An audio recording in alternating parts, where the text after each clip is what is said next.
কবি রুদ্র মোহাম্মদ সৈয়দুল্লাহ বাংলাদেশের একজন প্রয়াত কবি ও গীতিকার, যিনি প্রতিবাদী রোম্যান্টিক হিসেবেও খ্যাত।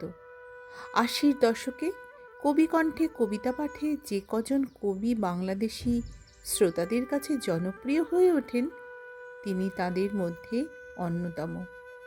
তার জনপ্রিয় কবিতার মধ্যে অন্যতম যে মাঠ থেকে এসেছিল স্বাধীনতার ডাক, সেই মাঠে আজ বসে নেশার হাট, বাতাসে লাশের গন্ধ ইত্যাদি। আজ আমার নিবেদনে কবি রুদ্র মোহাম্মদ সৈয়দুল্লাহর লেখা কবিতা পরিচয়। এত যে ভাঙন, ধ্বংস, রক্ত, মনে আমার বয়স হয় না। এত যে হাওয়ায় ওড়ায় স্মৃতি, এত যে নদী ভাঙছে দুকুল, মনে আমার বয়স হয় না। বাইরে এবং বুকের মধ্যে, হিয়ার ভেতর হিয়ার মধ্যে, হারানো এক হলদে পাখি উড়ছে, বসছে, দুলছে, যেন শৈশবে সেই দোলনা খেলা। হায়রে আমার বয়স হয় না। বন্ধুরা সব বিত্তে বাড়ে, চিত্তে বাড়ে, বাড়ি শনই গৃহস্থালী।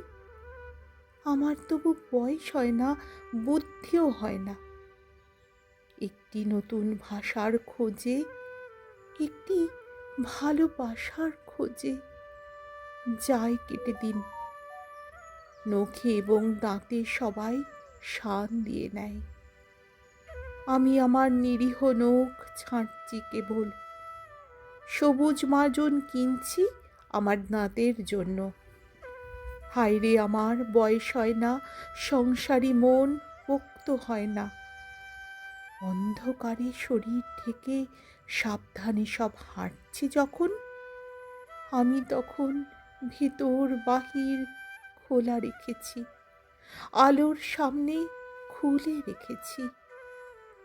আজও আমার বোধ হলো না, ভেতরে নীল ক্রোধ হলো না, পরাণ গলা রোধ হলো না। পাথর এবং পাখির মাঝের ফারাক বুঝতে সময় লাগে, সময় লাগে। বৃক্ষ এবং লতার মানে আজও আমি সবুজ বুঝি, আজও আমি সবুজ বুঝি।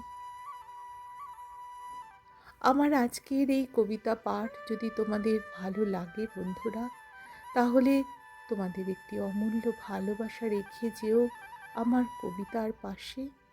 অসংখ্য অসংখ্য ধন্যবাদ, ভালোবাসা তোমাদের।